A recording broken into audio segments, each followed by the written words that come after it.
एक बात बहुत ध्यानपूर्वक सुनिएगा।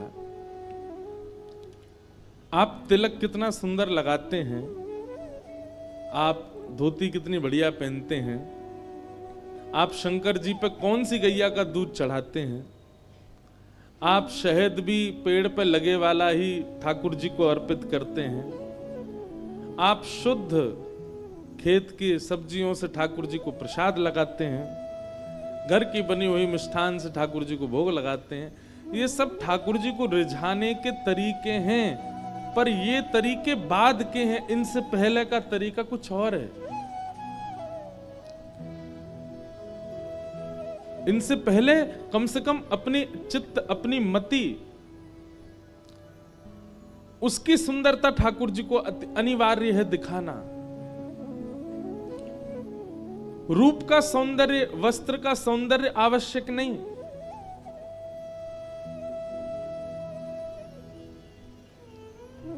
तानपुरा की थोड़ी आवाज दो भैया, कम करो, बस थोड़ी बढ़ाओ।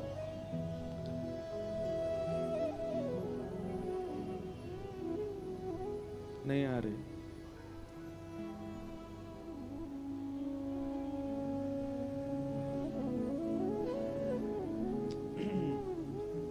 मति, हमने जितने भी वैष्णवों को देखा, सबने अपनी मति को शुद्ध किया। और आज का मानव बाह्य नियम बहुत अच्छे करता है, लेकिन मति बिल्कुल शुद्ध नहीं है, मन बिल्कुल शुद्ध नहीं है। ब्रह्म मुहूर्त में उठ जाता है 4 बजे, उठ करके सभी देवताओं को प्रणाम कर लेता है, माता पिता को वंदन करता है, शंकर जी को नवाने चले जाते हैं, गंगा जमुना स्नान भी कर लेता है, सब कुछ करता है, पर उसकी मति, उसका मन, उसकी बुद्धि, उसके विचार वे शुद्ध नहीं। ये देखा जाता है। मैं बहुत लोगों से मिलता हूं, ये अनुभव किया है कि व्यक्ति अपने व्यवहार को शुद्ध कर लेता है, पर आचरण शुद्ध नहीं बनाता। व्यवहार भले ही शुद्ध ना हो, आचरण शुद्ध होना चाहिए। व्यवहार का मतलब बाह्य दिखता जो है वो भले ही आकर्षक ना हो, लेकिन आपका आचरण, आपका आंतरिक बहुत शुद्ध होना चाहिए। और उसी के लिए कथा सुनते हैं हम लोग कि हमारा आंतरिक शुद्ध हो। आंतरिक शुद्ध व्यक्ति का लक्षण कैसा होता है? भगवान कपिल 5 उपदेश देते हैं श्रीमद् भागवत में, 5 लक्षण बताते हैं। और उन 5 लक्षणों में कहते हैं, तितिक्षवः कारुणिका सुहृदः सर्वदेहिनाम अजात शत्रवः शांता साधवः साधुभूषणात्। जिसका आंतरिक शुद्ध है, जिसका मन पवित्र है, वही साधु है। और साधु के 5 लक्षण होंगे। सबसे पहला सहनशीलता। आज हम व्यास मंच पर बैठे, हम अपने लिए भी कह सकते हैं कि हम भी इतने सहनशील नहीं हैं। थोड़े बहुत तो हैं, पर इतने ज्यादा हम भी नहीं हैं। लेकिन हाँ, एक चीज का अनुभव करते हैं कि जैसे जैसे कथाएं करते जा रहे हैं, जैसे जैसे आगे बढ़ते जा रहे हैं, सहनशीलता भी आती जा रही है। अरे ये ताली बजाने के लिए नहीं बोली ये बात यार, सुनो। आप लोग कीर्तन में बजाते नहीं, वैसे बहुत बजाते हो तालियां। बातें सुनो, हम ताली से भूल जाते, मत बजाओ, आप बस सुनो। तो ये बात मैं इसलिए कह रहा हूं कि लोग बाग ये भी तो कह सकते हैं, तो फिर आप उपदेश कर रहे हो, स्वयं में सहनशीलता नहीं है। हाँ, नहीं थी किसी समय पर धीरे धीरे ज्यों ज्यों भागवत जी के आश्रय में बढ़ते जा रहे हैं, सहनशीलता आ रही है। अब सहन कर पा रहे हैं। तो सबसे पहला लक्षण है सहनशीलता का जीवन में आना। और सहनशीलता किससे पता चलती है? कि आपके अवगुण को आपके मुख पर आकर के कोई कह दे और आप उसको सुनकर के बिल्कुल शांत रहो, ये सहनशीलता है।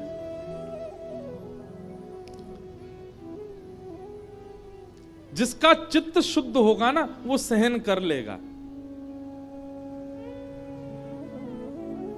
सहने को संस्कृत में कहते हैं सहते। और सहते शब्द के दो अर्थ होते हैं, एक होता है सहना और एक होता है जीतना।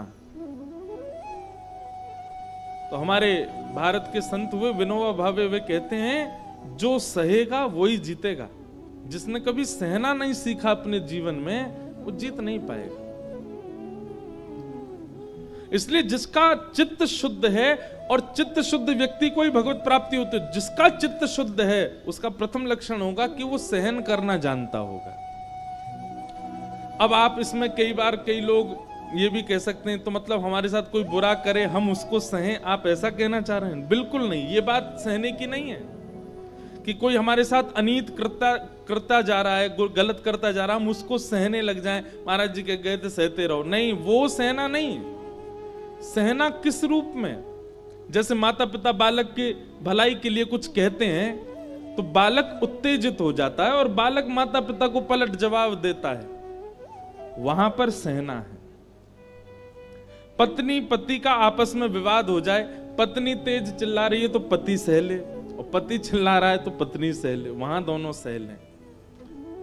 उससे ऊपर बात चली जाए कि बाल वाले ही खींच लिए तो मत सहना। वाणी तक की बात है, सीधी बात। आपके ईगो के ऊपर जब कोई बात करे, आपके स्वाभिमान के ऊपर बात करे तो आप थोड़ा सह लो। कोई अधर्म के द्वारा आपके ऊपर आक्रमण कर रहा है, वो नहीं सहना है, दीन बन करके सह लो। सहनशीलता। कोई आकर के आपका अवगुण कह दे, अरे भाई तुम कुछ भी कहो, थोड़े से ना थोड़े लालची लगते हैं हमको। हाँ ठीक है भैया, तुझे लगे होंगे तो होंगे भैया, बुरा मत मानना, आप में सारे गुण हैं, पर आप जो है थोड़ा सा क्रोधी ज्यादा लगते हैं हमको। हाँ भैया होंगे, सह लो, थोड़ा सहना सीखो। ये एक शुद्ध चित्त वाले का लक्षण होता है, वो सहता है।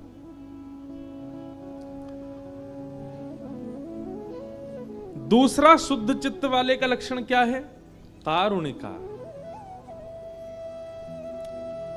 वो किसी की पीड़ा देख करके स्वयं को रोक नहीं पाएगा, उसके प्रति उसकी दया स्वाभाविक प्रकट हो जाएगी।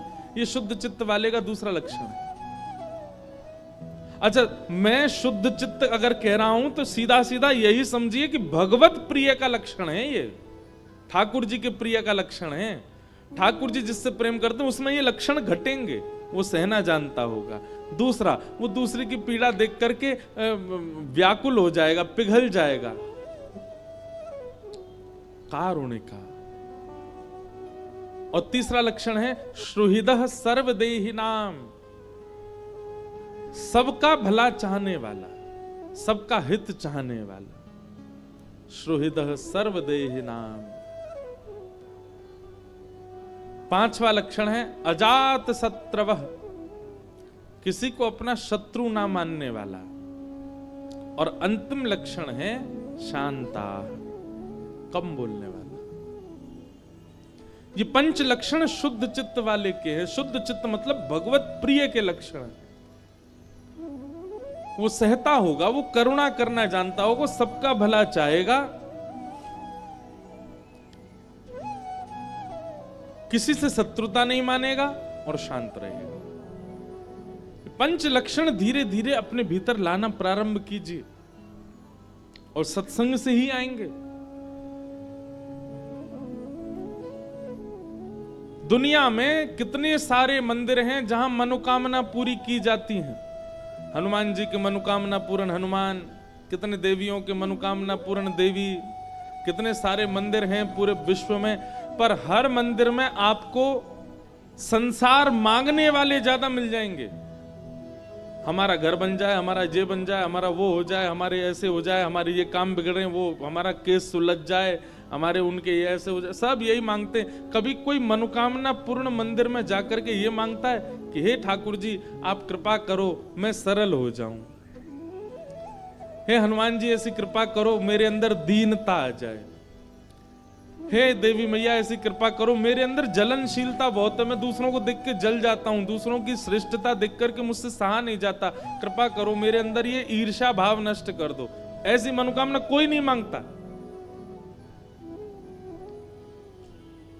सब केवल संसार मांगते हैं, स्वयं को शुद्ध हम करना चाहते ही नहीं है। हमारा उद्देश्य ही नहीं है स्वयं को शुद्ध करना। स्वयं की स्थिति, मनस्थिति और परिस्थिति को शुद्ध करना हमारा उद्देश्य ही नहीं है। हम तो संसार में आके संसार ही चाहते हैं।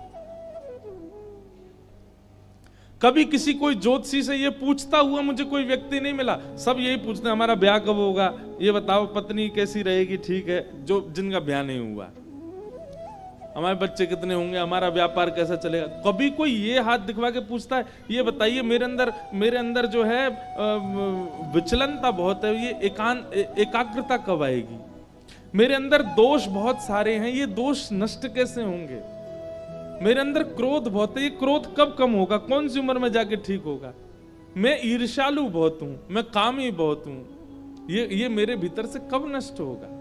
कभी कोई ये सब नहीं पूछता। अपने आंतरिक शुद्धि के लिए हम कभी प्रयास ही नहीं करते।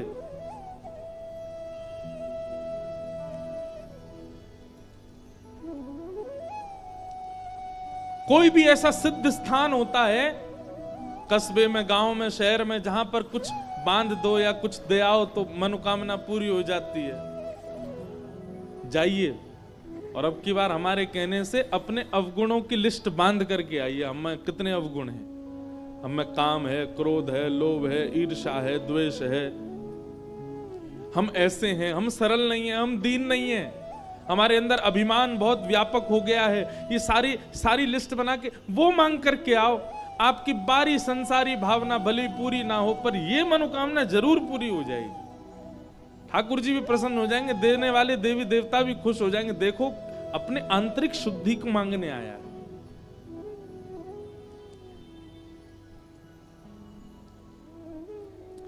एक बात सदैव याद रखिएगा, अगर शरीर में कोई बीमारी उठ गई है और आप उसको नजरअंदाज करोगे तो एक समय पर वो बीमारी अत्यंत व्यापक होकर के आपकी जान भी ले सकती है। ऐसे ही हमारे चित्त में जब अवगुण आने प्रकट होते हैं, अगर आपने उन अवगुणों को नजरअंदाज कर दिया तो एक दिन वही अवगुण आपको रावण भी बना देगा। हम लोग कई बार घटनाएं देखते हैं अखबारों में और न्यूज चैनलों पे, तो हम सोचते हैं कितने हैवान हो गए लोग, ऐसा भी कर सकते हैं, अपनी मां को मार दिया, अपने परिवार वालों के साथ ऐसा कैसे कर सकते हैं। वही व्यक्ति जिसने वो गलत कृत्य किया वो कुछ समय पहले ऐसा नहीं था, लेकिन उसके भीतर एक अवगुण आया और उसने अब उस अवगुण को छुपा के ही रखा। धीरे धीरे धीरे धीरे वही अवगुण उसको राक्षस बना देता है। हम सब जानते हैं कि हम में दोष कितने हैं, दोष कौन सा है, लेकिन हम सदैव उस दोष को छुपाने का प्रयास करते हैं। सब लोग इधर देखो, सावधानी से कथा सुनो।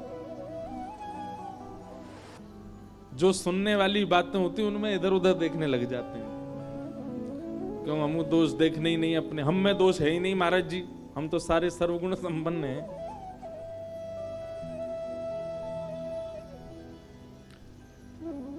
इसलिए हम गुणों का प्रकाश ज्यादा करते हैं। हमसे इतने लोग मिलने आते हैं सुबह, जब उनसे बात करते हैं ना तो सब लोग अपने गुण ही बताएंगे। हर महीने जाता हूं महाराज जी वृंदावन, ये क्यों नहीं बताया कि हर हफ्ते क्लब भी जाते हो।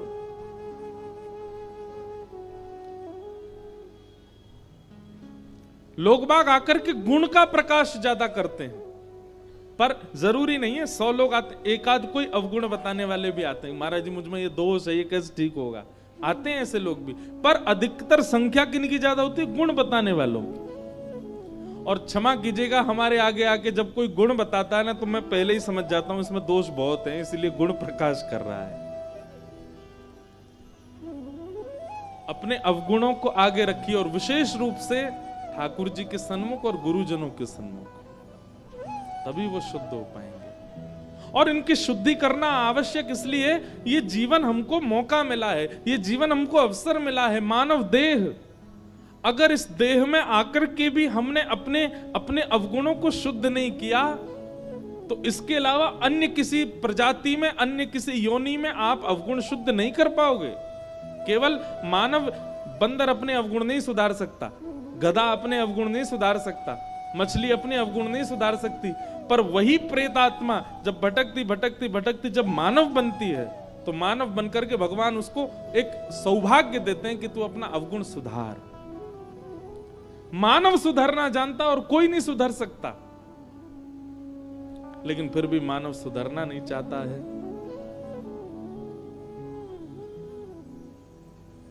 कोई तुम्हें बुरा कहे सुनकर करो क्षमा,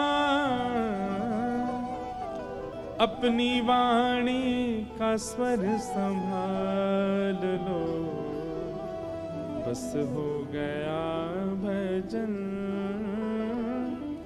मन की तरंग मार लो, बस हो गया भजन। दक्षिण भारत में एक स्थान है श्रीरंगम। कभी दक्षिण जाने का अवसर मिले तो तिरुचिरापल्ली में श्री रंगनाथ भगवान का मंदिर है, श्रीरंगम। सब लोग बहुत ध्यान से सुनो। तो वहां श्रीरंगम में भगवान पौढ़ानाथ शेषनाग पर पौढ़े हुए ठाकुर जी। वहीं भाष्यकार श्री रामानुजाचार्य जी महाराज विराजते थे।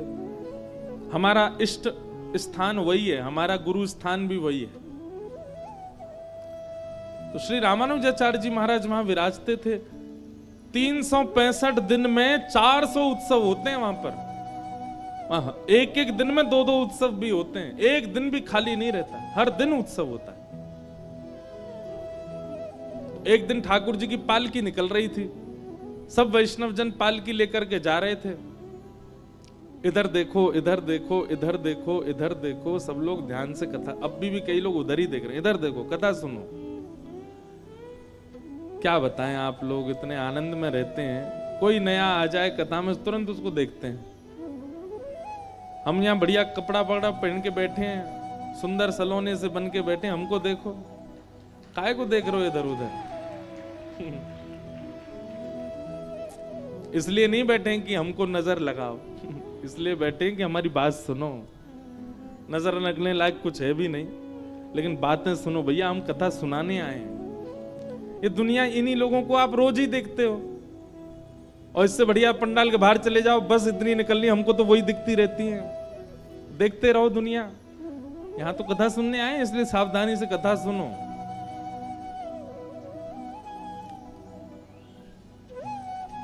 क्या बता रहा था मैं, भूल गया।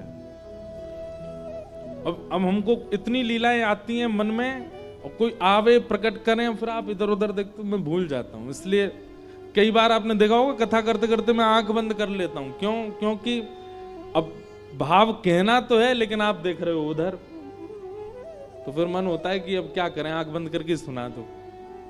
तो दक्षिण में श्री रंगनाथ भगवान की सवारी निकल रही थी एक बार।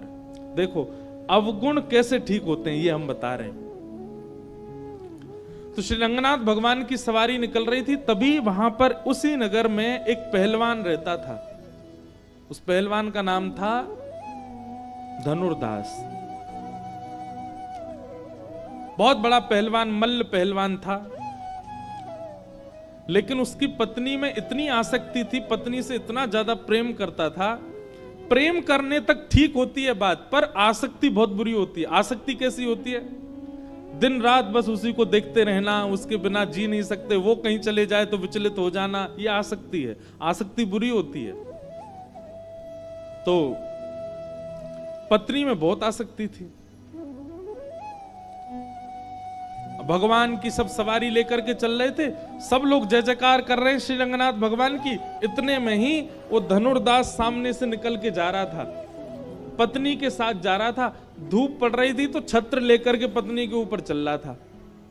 अच्छा, सीधी छतरी लेकर के चल रहा हो ऐसा नहीं, पत्नी सीधे सीधे चल रही है और वो उल्टा चल रहा था, छतरी पकड़ करके पत्नी के आगे छांव करता हुआ। क्यों? क्योंकि चलते फिरते समय भी उसको पत्नी दिखती रहे। उल्टा उल्टा चल रहा है छतरी लेकर के। अब ये देख करके सब भगवान की सवारी तो भूल गए, सब उसी को देखने लगे और सब मजाक करने लगे। वाह भैया, ऐसा जोरू का गुलाम पहली बार देखा है। पत्नी के ऊपर छतरी लेकर के चले, ये तो ठीक है, लेकिन उल्टा चल रहा है, उसके रूप को निहारता हुआ। लेकिन भैया बाकी सब लोग तो हंस रहे थे उस पर, लेकिन भाष्यकार श्री रामानुज स्वामी जी महाराज, आचार्य की दृष्टि जैसी उस पर पड़ी, आचार्य ने मन बना लिया कि इसमें गुण तो है, पर ये गुण संसार में लग चुका है, यही गुण ठाकुर जी में लगाना है बस हमको। क्या गुण है? रूप देखने का, सुंदरता देखने का गुण है। रामानुजाचार्य जी ने ये गुरु का स्वभाव होता है, ये आचार्य का स्वभाव होता है। वो दोष देख करके उसको दोषी समझ के छोड़ता नहीं। जैसे वैद्य, जैसे डॉक्टर के आगे कितना भी रोगी व्यक्ति आ जाए, डॉक्टर उससे घृणा थोड़ी करता है, वैद्य उससे घृणा थोड़ी करता है। बाकी के सब लोग उसको छूने में डरेंगे, बाकी के सब लोग उसके पास जाने में डरेंगे, पर डॉक्टर उसके पास जाएगा, उसका मुंह खोलेगा, कभी कभी जीभ में उंगली भी लगा देता है, सब जगह जहां भी स्पर्श करना है करेगा, क्योंकि वैद्य के अंदर ये बात नहीं आती कि ये कैसा है। ऐसे ही गुरु का स्वभाव होता है। गुरु किसी के दुर्गुण देख करके यदि दूर कर दे तो वो गुरु नहीं होता। गुरु का स्वभाव कैसा होता है कि किसी के दुर्गुण देख करके तुरंत उसको स्वीकार करता है और उसके दुर्गुण को सद्गुण में परिवर्तन करने का प्रयास करता है। ये गुरु का स्वरूप होता है। रामानुजाचार्य जी ने देखा कि भाई पत्नी के पीछे छत्र लेके चल रहा है, और वो भी उसके रूप को देखता हुआ है। गुण तो है इसमें, क्या? दर्शन का गुण है, पर संसार के प्रति लगा है। यही ठाकुर जी में लगाना है। सवारी जब पूरी हुई, रामानुजाचार्य जी ने अपने कुछ शिष्यों को बुलाया और कहा, वो जो छतरी लेकर के चल रहा था अपनी पत्नी के पीछे, तो सब जोर के हंस के बोले, अरे वो धनुर्दास है महाराज, वो जब निकलता है घर से तो पूरा नगर तमाशा देखता है, अपनी पत्नी के पीछे पीछे ऐसे आगे आगे चलता है उल्टा छतरी लेके। हाँ, उसी को बुलवाओ, मठ में बुलवाओ। सब वैष्णव विचार करने लगे, वो इतना दोषी व्यक्ति, इतना दुर्गुण युक्त व्यक्ति, इतना कामी व्यक्ति, और आचार्य उसको मठ में बुला रहे हैं। सब गए और धनुर्दास के पास जाके कहा, बोले श्रीमद रामानुजाचार्य जी महाराज ने आपको बुलाया है, चलो।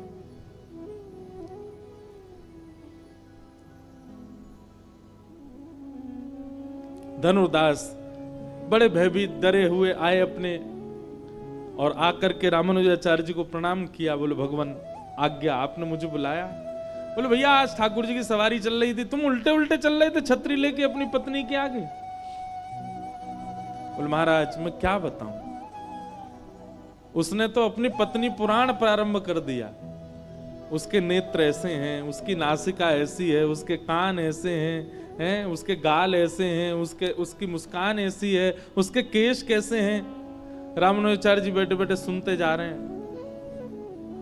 बोले इतना सुंदर उसका स्वरूप है, मैं सौभाग्यशाली मानता हूं, भगवान ने कृपा करके मुझको इस जन्म में ऐसी पत्नी दे दी। और उसको देखे मुझे लगता है कि मेरा अगला क्षण कहीं अंतिम ना हो, उससे पहले मैं उसको देख लूं, इसलिए मैं हर क्षण उसको देखता हूं। रामानुजाचार्य जी बोले सारे लक्षण भगवत प्राप्ति के हैं, बस संसार में लगे हुए हैं। रामानुजाचार्य जी महाराज बोले अच्छा, अगर तुम्हारी पत्नी से ज्यादा सुंदर तुम्हारे सामने कोई आ गया तो? धनुर्दास बोला, बोले मुझे विश्वास है मेरी पत्नी से सुंदर कोई नहीं हो सकता। बोले अगर मैंने उससे सुंदर तुम्हें कुछ दिखा दिया तो? धनुर्दास बोला पहले तो मुझे अनन्य विश्वास है कि होगा ही नहीं, और कदापि यदि मेरी पत्नी से सुंदर कोई आ गया तो मैं जीवन भर के लिए उसका दास बन जाऊंगा। ऐसी निष्ठा हमारी भी नहीं होती। भगवान निष्ठा हो तो ऐसी हो जैसी धनुर्दास की। भगवान से सुंदर कोई और दिख जाए तो धनुर्दास पहले ही कह रहा है कि मेरी पत्नी से सुंदर कोई होगा ही नहीं, पहला विश्वास मेरा यही है। ऐसा ही होना चाहिए निष्ठावान को। हमारी निष्ठा कैसी? मंगलवार हनुमान जी को पूछते जा रहे हैं, एक आध 2 महीना बाद अगर हमारे व्यापार में थोड़ी कटौती हो जाए, लॉस हो जाए, तो किसी के कहने पर बदल देते हैं हनुमान जी को। बोले अब हनुमान जी तुम तो औरों से पूजवा, हम तो अब उनको पूजेंगे। उनको पूजने से हमारी निष्ठा तो ऐसी है। पर रामानुजाचार्य जी ने देख लिया दर्शन भी प्रधान है इसका, निष्ठा भी प्रधान है, विश्वास भी प्रधान है, बस संसार से हटा के ठाकुर जी में करना है। रामानुजाचार्य जी बोले तुम्हारी पत्नी से सुंदर हम तुमको कुछ दिखाते हैं, चलो। और लेकर के गए और श्री रंगनाथ भगवान का दर्शन तो वो रोज ही करता था, दर्शन तो वो नित्य करता था। धनुदास को ले गए रंगनाथ भगवान के सामने और रामानुजाचार्य जी ने जाकर कहा, हे नाथ, अब आप इसको प्रत्यक्ष दर्शन करा दीजिए अपना। आचार्य का कहना तो ठाकुर जी मान ही जाते हैं। इतने में ही पाषाण के रूप में विराजमान श्री रंगनाथ भगवान सचल शंख चक्र गदा पद्म धारण करके उसके सामने प्रकट हो गए और प्रकट होकर के उसको दर्शन करा दिया। जैसे ही दर्शन किया, कंदर्प दर्प सुंदरताओं को भी अपने सामने लजाने वाले स्वरूप को जब ठाकुर जी ने प्रकट किया, धनुर्दास सदा के लिए ठाकुर जी के रूप का चकोर बन गया। कैसे सुंदर नेत्र, कैसी सुंदर नासिका, कैसे सुंदर कर्ण, कैसे सुंदर हाथ, कैसे सुंदर चरण, सर्वांगीण अंग का दर्शन करके आज धनुर्दास ने रामानुजाचार्य जी को वंदन किया। बोले भगवान, मेरे नेत्र सदा व्याकुल रहते थे सुंदरता देखने के लिए, लेकिन आज वो देखा है कि अब इसके बाद और कुछ नहीं देखना। रामानुजाचार्य जी बोले देखो, हम ये नहीं चाहते कि तुम पत्नी वतनी छोड़ दो, लेकिन अब बताओ पत्नी के प्रति वो भाव है जो पहले। बोले नहीं भगवान, वो मेरी पत्नी है, गृहिणी है, मैं तो उसको भी लेके आऊंगा और उसको भी इनका दर्शन कराऊंगा। अब अकेले नहीं, दोनों मिलकर के केवल इनकी आराधना करेंगे। और धनुर्दास अपनी पत्नी के साथ श्री रंगनाथ भगवान का सदा के लिए शिष्य हो गया। ये गुरु कृपा होती है, ये आचार्य कृपा होती है।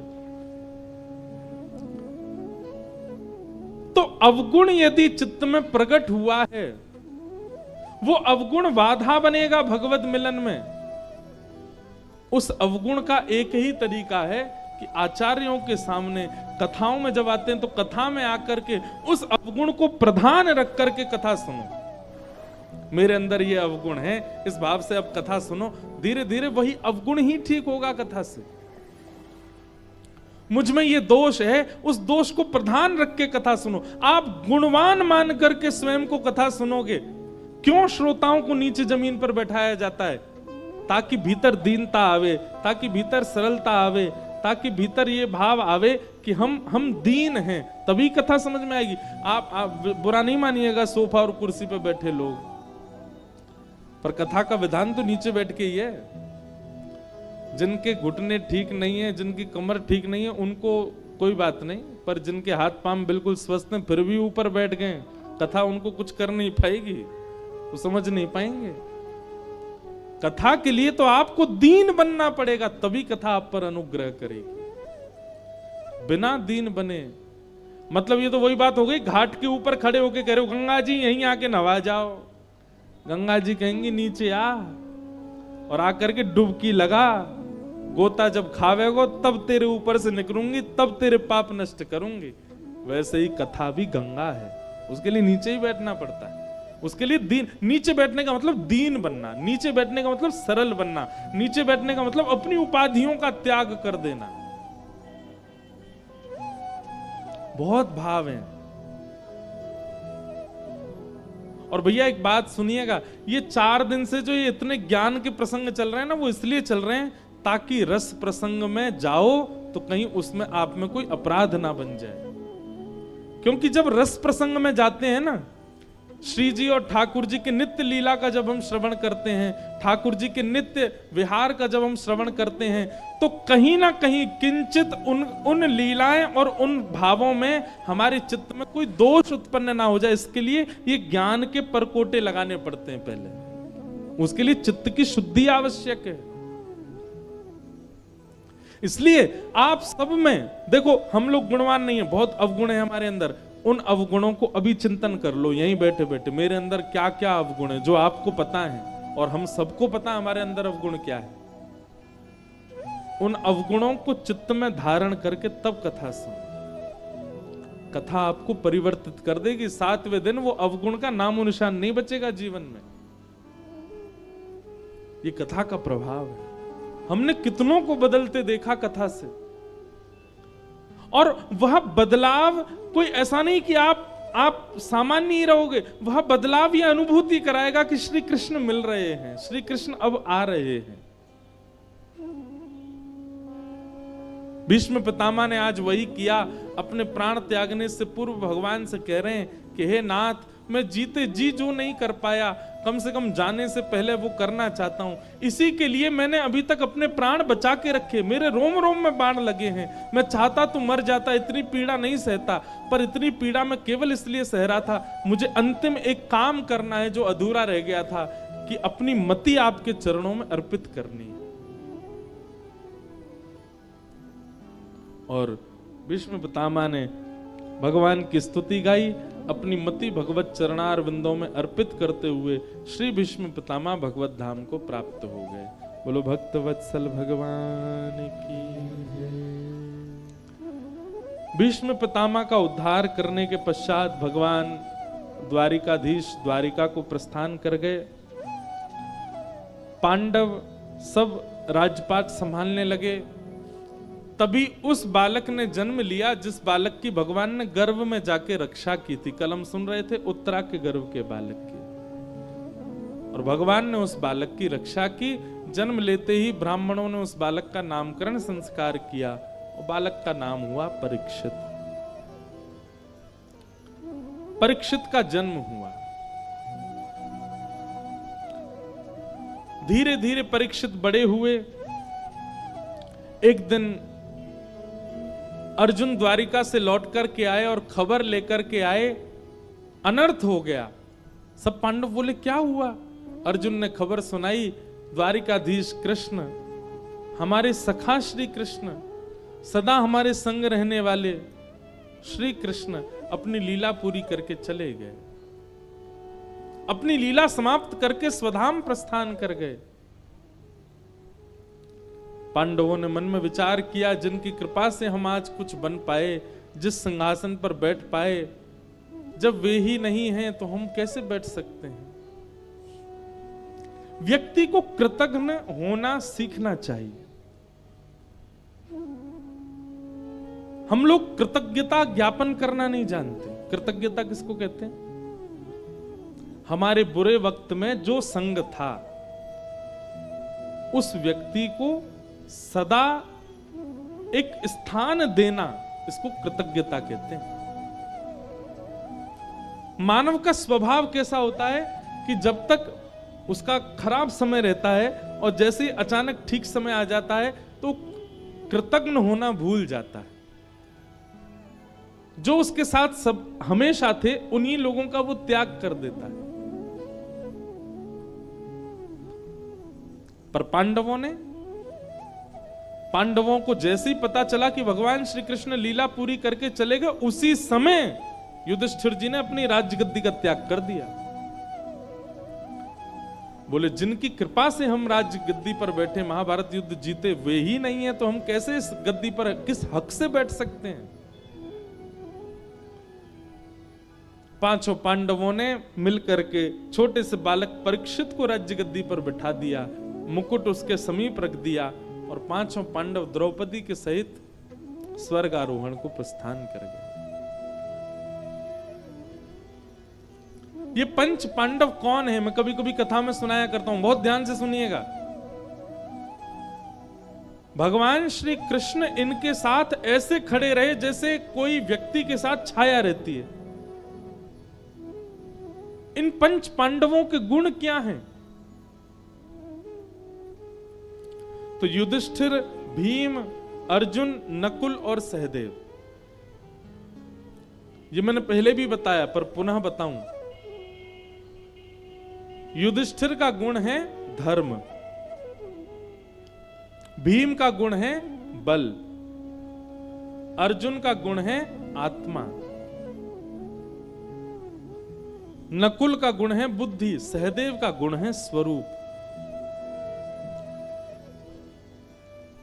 वर्णन करता कहना चाहते हैं कि 5 पांडव कहीं और नहीं है, हम सबके अंदर जो गुण हैं पंच, यही 5 पांडव हैं। किसी के अंदर यदि रूप है, कोई रूपवान है, कोई सुंदर दिखता है, तो इसका मतलब यह है कि वह नकुल है। कोई बहुत बुद्धिमान है तो इसका मतलब वो सहदेव है। किसकी आत्मा शुद्ध है तो वो अर्जुन है। कोई बहुत बलवान है तो वो भीम है, और कोई बहुत धार्मिक है तो वो युधिष्ठिर है। ये 5 लक्षण हमारे भीतर हैं, तो इस बात का प्रमाण है कि हम पांडव में से ही कोई एक हैं। लेकिन एक बात बहुत ध्यान से सुनिएगा, ये 5 लक्षण पांडवों में हैं, परंतु ये 5 लक्षण कहीं ना कहीं कौरवों में भी हैं। कौरवों के पास भी रूप है, कौरवों के पास भी बुद्धि है, कौरवों के पास भी धर्म है, कौरवों के पास भी आत्मा है, कौरवों के पास भी बल है। लेकिन पांडवों की पहचान 2 चीजों से है, एक तो द्रौपदी और दूसरे श्री कृष्ण। इन दोनों के गुण क्या हैं? द्रौपदी का गुण है दया और श्री कृष्ण का गुण है ज्ञान। समझ रहे हैं बात को? नहीं, अभी नहीं समझे। समझाने का तात्पर्य यह है, अगर आप धर्म हो, आप बल हो, आप बुद्धि हो, आप स्वरूप हो, आप आत्मा हो, तो यह बात निश्चित है कि आप कौरव भी हो सकते हो, परंतु आप पांडव हो, मतलब इस संसार रूपी युद्ध के विजेता तभी बन पाओगे जब आपके पास ज्ञान रूपी कृष्ण और दया रूपी द्रौपदी है। मतलब 5 गुण हैं पांडवों के जो हमने बताए। अब धर्म का मतलब होता है युधिष्ठिर, पर धर्म के साथ दया भी होनी चाहिए और धर्म के साथ ज्ञान भी होना चाहिए, तो आप महाभारत के पांडव हो। बल तो है आपके पास, पर बल के साथ भी कृष्ण और बल के साथ भी द्रौपदी, यानी बल के साथ दया और बल के साथ ज्ञान, नहीं तो बल भक्षण करेगा। आत्मा के साथ भी दया और आत्मा में ज्ञान भी होना चाहिए, नहीं तो वह आत्मा भटकती रहेगी, पुनरपि जननम पुनरपि मरणम में ही, चक्कर में ही लगी रहेगी। बुद्धि के साथ भी दया और बुद्धि के साथ ज्ञान भी होना चाहिए। बुद्धिमान तो बहुत लोग होते हैं, ज्ञानवान नहीं होते। ज्ञान का मतलब विवेक, सही और गलत की पहचान, इसको विवेक कहते हैं। और अंतिम है सहदेव, यानी कि रूप के साथ भी बुद्धि और रूप के साथ भी ज्ञान और दया दोनों का होना आवश्यक है। यानी कि कृष्ण और द्रौपदी यदि आपके साथ हैं, ज्ञान और दया आपके अंदर है, तो आप संसार रूपी महाभारत को जीत जाओगे, सीधी बात। लेकिन दया भी नहीं है और ज्ञान भी, और श्री कृष्ण रूपी ज्ञान भी नहीं है, तो आप कितने भी योग्य बने रहो, इस संसार से हार ही जाओगे। ये महाभारत का एक बहुत बड़ा सूत्र है कि 5 पांडवों की एक पत्नी, यानी कि 5 गुणों के साथ एक गुण दया आवश्यक है।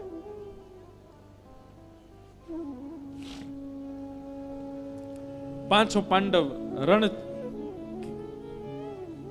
वन के लिए प्रस्थान कर गए और अपने पुत्र परीक्षित को, अभिमन्यु के पुत्र परीक्षित को राज्य गद्दी पर बैठा गए। धीरे धीरे ब्राह्मणों के नेतृत्व में परीक्षित बड़े हुए, जन्मेजय आदि पुत्र हुए, विवाह भी उनका हो चुका था, राजपाट अच्छे से संभालने लगे। एक दिन भ्रमण करते करते उनको कलयुग मिला। बहुत सावधानी से सुनो।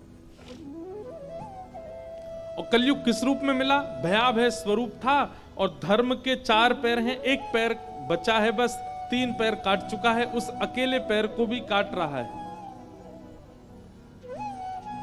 धर्म कौन है? वृषभ, बैल। धर्म बैल रूप में खड़ा है, और उसी के सामने रुदन कर रही पृथ्वी, वो गौ रूप में खड़ी है। और कलयुग उसके 3 पैर काट चुका है, चौथे पैर को काट रहा है। धर्म के 4 चरण होते हैं, सत्य, दान, दया और पवित्रता। कलयुग में केवल एक पैर बचा है धर्म का, सत्य। इसका मतलब क्या है? दान, दया और पवित्रता, ये तीनों नष्ट हो चुके हैं। हम लोग केवल आडंबर कर रहे हैं पवित्र होने का, है नहीं पवित्र। हम लोग केवल आडंबर करते हैं दया का, पर दया हमारे भीतर है नहीं। हम लोग केवल आडंबर करते हैं दान का, पर दान भी हम जानते नहीं। हाँ, कहीं ना कहीं सत्य बचा है। आप कहोगे महाराज जी इतना तो झूठ बोलते हैं संसार में लोग, फिर कैसे कह सकते हैं कि सत्य बचा है? बोलने में सत्य नहीं है, पर सुनने के लिए हमें भी सत्य चाहिए। बहुत झूठ बोलने वाला व्यक्ति भी जब झूठ सुनता है तो सहन नहीं कर पाता, उसको भी यही चाहिए कि सत्य ही बोलो। इसका मतलब क्या है? कहीं ना कहीं हमारी अंतरात्मा सत्य की ही उपासिका है, वो सत्य ही चाहती है। इसलिए कलयुग में धर्म का केवल एक चरण बचा है, सत्य। और कलयुग धीरे धीरे उसको भी काट रहा है।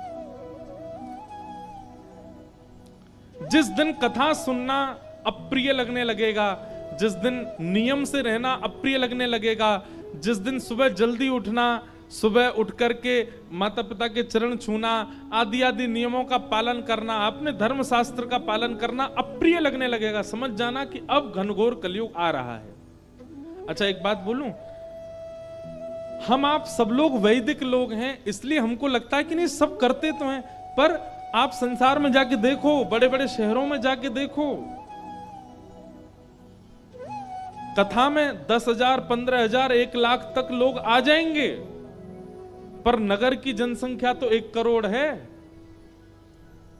बाकी के लोग क्या कर रहे हैं? बाकी के लोग सब इन बातों से अप्रिय हैं। अगर वोट डलवाए जाएं तो अधर्मी लोगों की ज्यादा संख्या है अभी भी। जिस दिन भैया हम आप सब लोग भी नहीं बचेंगे, हम आप सब लोग भी धर्म का आचरण करने वाले नहीं रहेंगे, उसी दिन घनघोर कलिकाल आ जाएगा। सूरदास जी के एक पद में ऐसा वर्णन था कि कलयुग में पहले भक्ति चरम पर होगी, फिर धीरे धीरे नीचे जाएगी, और एक समय आने पर एक ऐसा झटका लगेगा पृथ्वी को कि वह पुनः भक्ति की ओर ऊपर बढ़ेगी। अभी वही झटका लगा था, ये कोरोना काल जो आया ना, ये वही झटका था। अभी अचानक से, आप पता नहीं देख रहे हैं कि नहीं, पर हमको तो अनुभव होता है, अचानक से सब जगह भक्ति बढ़ रही है, सब जगह भक्ति व्यापक हो रही है, सब जगह लोगों में जागरूकता आ रही है, मंदिर जाने की इच्छा प्रकट हो रही है, अपने आचरण सुधारने की इच्छा हो रही है, कथाओं में आने का मन हो रहा है। परंतु सूरदास जी कहते हैं एक बार भक्ति ऊपर की ओर जाएगी और फिर एक समय के बाद जैसे ही भक्ति नीचे की तरफ आएगी फिर कभी नहीं उठेगी। भगवान ना करे वो दिन हम देखें कि भक्ति नीचे आ रही है, पर आएगी जरूर। और उसके बाद घटती चली जाएगी। स्थिति ये हो जाएगी, कथा पंडाल आदि ये सब तो बना ही नहीं करेंगे, व्यासों को ढूंढा जाया करेगा। कहां है ये व्यास? ढूंढो इनको, निकालो इनको इनके घरों से। ये हम भविष्य की बात बता रहे हैं, भविष्य में होगा ऐसा, क्योंकि ये कलयुग है। सतयुग, त्रेता, द्वापर, इनमें तो 2-2 राक्षस थे, पर कलयुग में जितने मानव हैं सब राक्षस बन जाएंगे। इतना भयावह हो जाएगा कलयुग। और राक्षस बन जाएंगे इसका मतलब ये नहीं है कि हमारे भी 10 सिर निकल आएंगे, हमारे बड़े बड़े दांत आ जाएंगे, हम भी वैसे सींग वाले हो जाएंगे। नहीं, हम दिखेंगे ऐसे ही जैसे अभी दिख रहे हैं। हमारी विचारधाराओं में राक्षसत्व आ जाएगा, और अब भी आ चुका है। कई लोग अभी भी राक्षसत्व में ही हैं। तो सत्य एक चरण बचा है। कलयुग को जैसे ही देखा, परीक्षित जी महाराज ने तलवार निकाल करके जैसे ही उसको मारना चाहा, चरणों में गिर गया। बोले महाराज मुझे मत मारो। कौन हो तुम? बोले युग व्यतिक्रम, सतयुग के बाद त्रेता आता है, त्रेता के बाद द्वापर, द्वापर के बाद अब मेरी बारी है, मेरा नाम कलयुग है। परीक्षित जी बोले तुम कब आए? बोले भगवान कृष्ण जिस दिन पृथ्वी छोड़ के गए उसी दिन आ गया था मैं, और उसी दिन से मैं व्यापक हो रहा हूं। परीक्षित जी महाराज बोले तुम ऐसे खुलेआम घूम नहीं सकते, मैं तुम्हें बांधूंगा। और 4 स्थानों में कलयुग को बांध दिया। कलयुग ने याचना ज्यादा की तो 5वां एक स्थान और दिया। ये 5 जगह ही हैं जहां कलयुग निवास करता है। आश्चर्य की बात है, विडंबना की बात है कि कलयुग के पास 6वां स्थान नहीं है, केवल 5 स्थान है। लेकिन फिर भी उस कलयुग का हम लोगों के ऊपर आक्रमण है। इसका मतलब हम सब ने इन 5 में से किसी एक जगह का आश्रय लिया है। द्यूतम पानम स्त्रियः सूना, ये 4 स्थान हैं कलयुग के। सबसे पहला स्थान का नाम क्या है?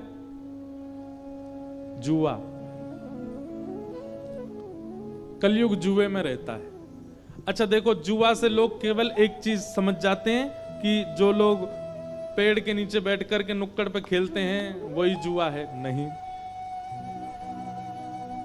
जुआ का सीधा अर्थ लगाइए, द्यूतम का सीधा अर्थ लगाइए कि आप अपने घर की लक्ष्मी यानी कि धन का जहां भी असद व्यय करते हैं, असद स्थान पर उसको देते हैं, वो सब द्यूतम है।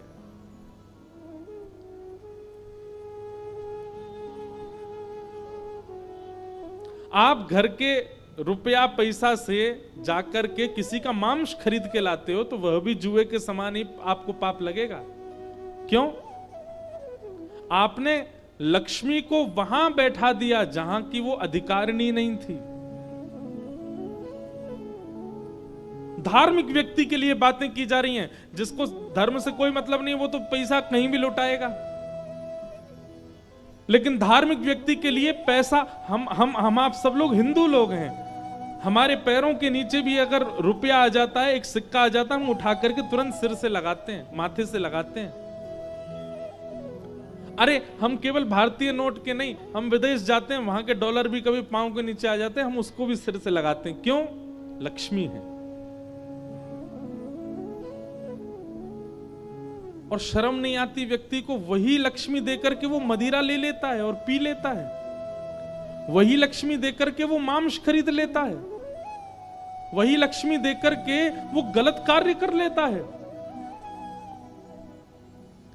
इसलिए द्यूतम का मतलब जुआ यानी कि दांव पर लक्ष्मी को लगाना तो है ही, असद स्थानों पर लक्ष्मी का व्यय करना भी जुए के समान पाप है। दूसरा कलयुग का स्थान क्या है? पानम। अपनी जिह्वा पर उन वस्तुओं को धारण करना जो जिह्वा की अधिकारिणी नहीं है। मदिरा पीना, मांस खाना, बीड़ी पीना, सिगरेट पीना, तंबाकू खाना, ये सब पाप है। कई लोगों को लगता है तंबाकू खाना पाप नहीं है। महापाप की श्रेणी में आता है तंबाकू सेवन। आप पान खा सकते हो, आप तांबूल खा सकते हो, आप सौंफ इलायची खा सकते हो, आप मुख शुद्धि खा सकते हो, पर आप तंबाकू नहीं खा सकते। उसमें भी कलयुग का निवास होता है। और सबसे ज्यादा कंज्यूम तो हमारा उत्तर प्रदेश ही करता है। क्या बताएं? उत्तर प्रदेश में तंबाकू की खेती होती है? नहीं होती। कहीं होती हो तो पता नहीं, हमने देखी नहीं कभी। पर हमने सुना है कि तंबाकू की खेती यहां होती है। होती है। तंबाकू की खेती में जानवर भी नहीं जाते। वहां बाउंड्री की जरूरत नहीं है। जैसे बाउंड्री लगाते हैं ना, क्योंकि गैया खा जाती हैं, कई बार गधे घुस जाते हैं तो पूरा खेत उजाड़ देते हैं। तंबाकू की अगर किसी खेती है तो उसका बाउंड्री का पैसा बच जाएगा। क्यों? उसमें गधे भी नहीं जाते। उसकी दुर्गंध से गधा भी भाग जाता है। और मानव कितना रज रज के खाता है, कितना प्रसन्न होकर खाता है। धुआं उड़ाने के भी नए नए तरीके आ गए। व्यसन। अच्छा, एक चीज आपने अनुभव की, हम शुद्ध क्रिया जब करते हैं, हम धार्मिक क्रिया जब करते हैं, हम संसार में सुधरने वाली क्रिया जब करते हैं तो हमारा मन भटकता ही रहता है। कथा सुनने बैठेंगे मन भटकेगा, नाम जप करने बैठेंगे नींद आएगी, यज्ञ करने बैठेंगे तो हाथ पांव दर्द कर जाएंगे। शुद्ध आचरण करने वाली जितनी भी क्रिया करते हैं हमारा मन भटकता है, लेकिन अशुद्ध आचरण करने वाली क्रियाओं में मन बिल्कुल एकाग्र हो जाता है, बिल्कुल नहीं भटकता, बिल्कुल परेशान नहीं होता। गिरिराज जी की 21 किलोमीटर परिक्रमा में 10 किलोमीटर बाद ही पाम बोल जाते हैं सबके, भैया अब तो रिक्शा करवाए दो यार, अब नहीं चला जा रहा है। गिरिराज बाबा अब की परिक्रमा लगवा भैया, फिर तो मैं दूर से प्रणाम कर लिया करूंगा मैं। लेकिन वही व्यक्ति शादियों में जाके देखो डीजे पे पूरी रात नाचेगा, बारात में उसके आगे क्या बोलते हैं उसको, बैंड के आगे नागिन बन बन के गिर जाता है। और वहां गिरिराज जी परिक्रमा कितनी भारी पड़ती है। ये कलयुग नहीं है तो क्या है कि कलयुग अपना ऐसा प्रभाव दिखाता है कि जहां शुद्ध आचरण हो वहां हमारा मन लगता ही नहीं है, और जहां भी अशुद्ध आचरण हो वहां बिना लगाए मन लगता है, वहां बिना प्रयास किए सब क्रियाएं बनती हैं। अभी कथा सुन रहे हैं तो यहां पे हमको बार बार बोलना पड़ता है, सुनो सुनो सुनो। अभी चौराहे पे लड़ाई हो जाए 4 लोगों में, जूता चप्पल उतार के मारने लगे, आदमी कान खड़े आंख खुली पलक भी नहीं झपकेगा, देखेगा उनको। कैसा स्वभाव स्वरूप हमारा होता जा रहा है। असद आचरण के लिए मन नहीं लगाना पड़ता। इसका मतलब क्या है? मन एकाग्र होना जानता है, पर हमको बहकावे में रखता है कि जब हम शुद्ध होने जाते हैं तो मन विचलित हो जाता है, इधर उधर भागता है। उसी के लिए कथा है। अभी अष्टांग योग आएगा आगे कथा में, उससे मन एकाग्र होना सीखते हैं। तो सबसे पहला स्थान दिया द्यूतम, दूसरा स्थान दिया पानम, और तीसरा स्थान दिया पर स्त्री और पर पुरुष गमन नहीं करना। उसमें कलयुग का निवास है। आप जब पाणी ग्रहण संस्कार करते हैं, हम भैया अपनी कथा में एक बात बहुत खुल के कहते हैं, दुनिया में सबसे बड़ा व्रत यदि कोई है तो वो है एक पत्नी व्रत और एक प्रतिव्रत। व्यक्ति एकादशी ना करे, व्यक्ति मंगलवार के व्रत ना करे, सोमवार के व्रत ना करे, आदि आदि कुछ भी ना करे, केवल जब पाणी ग्रहण हो जाए उसी दिन कसम खा ले कि अब यही है हमारी सब कुछ, इनके अलावा जो भी हमारे सामने आए नजर नीची कर लेंगे। और पत्नी भी यही सौगंध खाए कि यही सर्वस्व है, और इसी नियम का पालन करने वे लग जाएं। प्रारंभ के कुछ वर्षों में हो सकता है कि अनबन भी हो, ना भी बने, लड़ाई झगड़े भी हो, पर फिर भी पतिव्रत पत्नी व्रत का त्याग ना करें। उस व्रत की क्षमता से वो भगवत दर्शन तक कर सकता है। ये पत्नी व्रत और पातिव्रत व्रत में ये धर्म, ये बल है। हमारे शास्त्रों में कितनी कथाएं सुनाई गई हैं। पतिव्रता नारियां, सती नारियां, केवल नारियां ही नहीं पति भी होते हैं। पत्नी व्रत, एक पत्नी व्रत। अगर कोई पुरुष एक पत्नी व्रत धारण कर ले और पत्नी एक पतिव्रत धारण कर ले, हमने एक जगह इंटरव्यू में बोला था कि वह अपनी क्षमता से अगर सूर्य को कह दे कि आज तुमको उदित नहीं होना तो सूर्य उदय नहीं होगा। ये बल आता है। एक कथा आती है, कहीं मुझे स्मरण में नहीं है, पर एक पतिव्रता नारी थी, तो किसी वेदज्ञ से जाकर के उसने अपने पति के बारे में पूछा, मेरे पति सदा प्रसन्न रहे, सदा उनकी आयु लंबी रहे। मैं कभी अपने पति को देखो जीवन का संसार का एक परम सत्य सबको जाना है, पर उनकी इच्छा ये थी, उन्होंने जाके संत से कहा, आप त्रिकालदर्शी हैं, कृपा करके बस मुझे एक वरदान दे दीजिए कि मैं अपने पति को अपने आंखों के आगे भगवत धाम जाते हुए ना देखूं, उनसे पहले मैं चली जाऊं। तो त्रिकालदर्शी जो थे उन्होंने नेत्र बंद करके तुरंत कहा, बोले देवी ये तो असंभव है। बोले क्यों? तुम्हारे पति के तो कल ही प्राण जाने वाले हैं, कल सूर्योदय होते ही तुम्हारे पति के प्राण चले जाएंगे। जैसे ही ये बात सुनी, पहले तो वो बहुत रोई, लेकिन उसके बाद एक नदी के तट पर जाकर के जिस दिशा से सूर्य उदय होते हैं उसी दिशा में बैठ गई और सूर्य नारायण से कहा, यदि मैंने विवाह के उपरांत अपने पति के प्रति नैष्ठिक पतिव्रत रखा हो तो आप कल उदित नहीं होगे। 7 दिन व्यतीत हो गए, अंधेरा ही रहा, सूर्य उदित नहीं हुए। ब्रह्मा जी को आना पड़ा पृथ्वी पर। ब्रह्मा विधाता ने आकर के उस पतिव्रता नारी के चरण पकड़े, देवी ऐसा मत करो, प्रलय हो जाएगा, संसार नष्ट हो जाएगा यदि सूर्य उदय नहीं हुए तो। जब ब्रह्मा जी आ गए तो विधाता हैं ब्रह्मा तो ब्रह्मा जी से कहा, बोले ठीक है, मैं सूर्य को आज्ञा दे दूंगी कि वो प्रकट हो जाएं, पर आप मुझे वचन दो कि मेरे पति के प्राण नहीं जाएंगे। तब ब्रह्मा जी ने वचन दिया, बोले कि नहीं जाएंगे प्राण, आप आज्ञा करो। तब सूर्य उदित हुए और उनके पति जीवित ही रहे। सबसे बड़ा व्रत संसार में यही है। लोग अन्न का व्रत करने की होड़ लगा रहे हैं। अरे व्रत दुनिया में और भी बहुत हैं, करके देखो।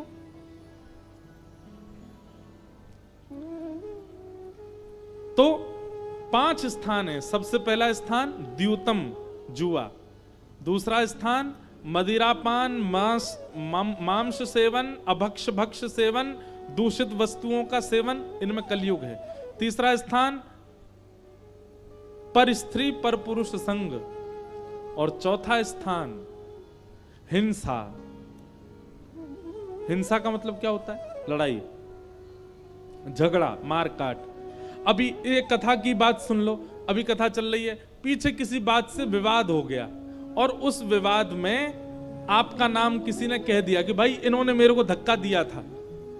तो आपका स्वरूप कैसा होना चाहिए कि आप जाकर के, भैया हमसे गलती हो गई, ठीक है भैया अब चलते बनो, अब नहीं देंगे धक्का, लो कान पकड़ लिए, सॉरी अब मत करो, जाओ।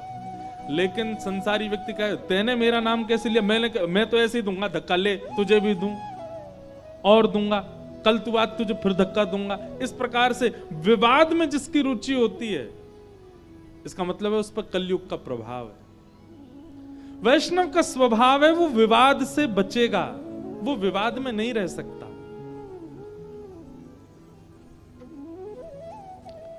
कथा आती है सदन कसाई। सदन कसाई नाम सुना? कथा तो बहुत बड़ी है उनकी, पर उनका एक छोटा सा चरित्र सुनाऊं। सदन कसाई जगन्नाथ भगवान का दर्शन करने के लिए जा रहे थे। क्योंकि श्रेष्ठ कुल में जन्मे नहीं थे, इसलिए जिस पथ पर पूरी दुनिया चल के जा रही थी वहां नहीं चल रहे थे, नीचे चल रहे थे। मैं इतना अधिकारी थोड़ी मैं ऊपर चलूं। तो सदन कसाई रात्रि में एक नगर में पहुंचे, तो वहां नगर में जिस जगह वो बैठे थे वहीं पीछे एक घर था। परम सुंदरी एक स्त्री ऊपर खड़ी थी। उसने सदन कसाई की ओर देखा, तो सदन कसाई इधर उधर देखते हुए अचानक जैसी नजर पड़ी तो स्त्री ने उनको कुछ इशारा किया, अपनी ओर बुलाया, तो सदन कसाई ने मना कर दिया। तो उस स्त्री ने क्या किया, भीतर उसका पति था, पति को जाकर के मार दिया और नीचे आकर के सदन कसाई से बोली, मैंने अपने पति का वध कर दिया है, अब तुम मेरे साथ रहो। तुम इसलिए मेरे पास नहीं आ रहे थे क्योंकि मेरा विवाह हो चुका, अब मैंने पति मार दिया, अब मैं और तुम दोनों संग रहेंगे। सदन कसाई बोले, देवी मेरा ये उद्देश्य नहीं, मैं तो जगन्नाथपुरी दर्शन करने जा रहा हूं, आप कोई और देख लीजिए, मैं इस प्रकार का स्वभाव नहीं है मेरा। लेकिन उस स्त्री को तो सदन कसाई प्रिय लग गए। उसने कहा, मैं अपना पति मार सकती हूं तो इसका मतलब मैं कुछ भी कर सकती हूं, सोच विचार करके बोलो मेरे आगे। यदि तुम मेरे साथ नहीं रहे तो मैं पूरे नगर में ढिंडोरा पीट दूंगी कि तुमने मुझसे मेरे पति को मारा और मुझे यह वचन दिया था कि तुम मुझसे ब्याह करोगे और अब तुम मुकर रहे हो। सदन कसाई बोले, झूठा आरोप आपको लगाना है तो लगा दो, पर मैं तो आपको स्वीकार नहीं करूंगा। उस स्त्री ने यही किया, पूरे नगर में ढिंडोरा पीट दिया, वहां के राजा के यहां सदन कसाई को बंदी बनवा दिया।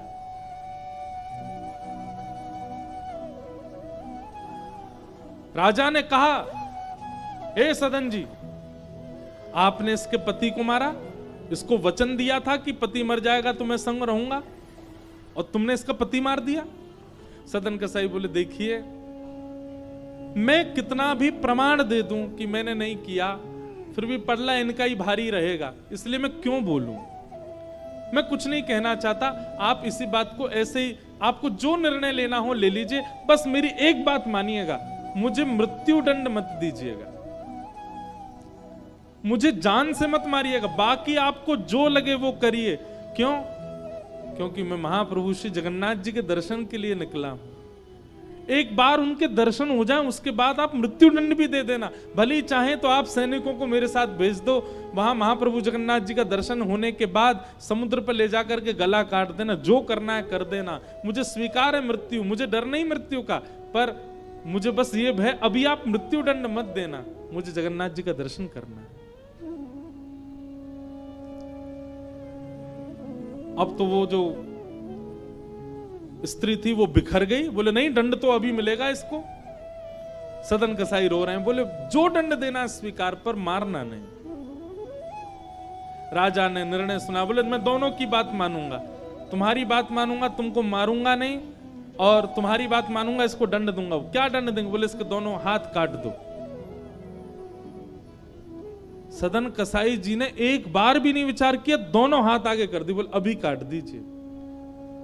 और जैसे ही दोनों हाथ कटे, सदन कसाई नाचने लगे। राजा बोले, अरे तेरे हाथ कट गए, तू नृत्य क्यों कर रहा है?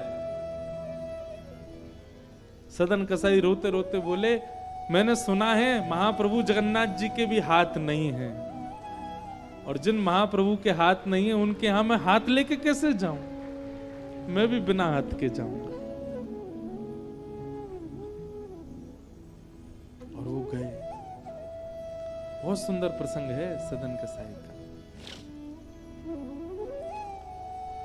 वैष्णव विवाद में नहीं पड़ता। सदन कसाई चाहते तो खड़े हो जाते, लड़ते झगड़ते, प्रमाण इकट्ठे करते, मैंने नहीं किया नहीं किया सब कहते, पर नहीं। वैष्णव का पता नहीं क्यों ये स्वभाव होता है, वो आरोप स्वीकार कर लेगा परंतु विवाद में नहीं पड़ेगा।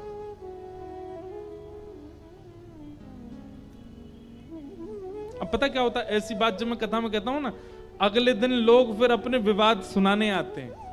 महाराज जी आप ये कह रहे थे विवाद में नहीं पड़ना, हमारे साथ देखो हमारे परिवार में ये चल रहा है, अब इसमें हम विवाद नहीं करें तो क्या करें, हम केस नहीं लड़ें तो क्या करें।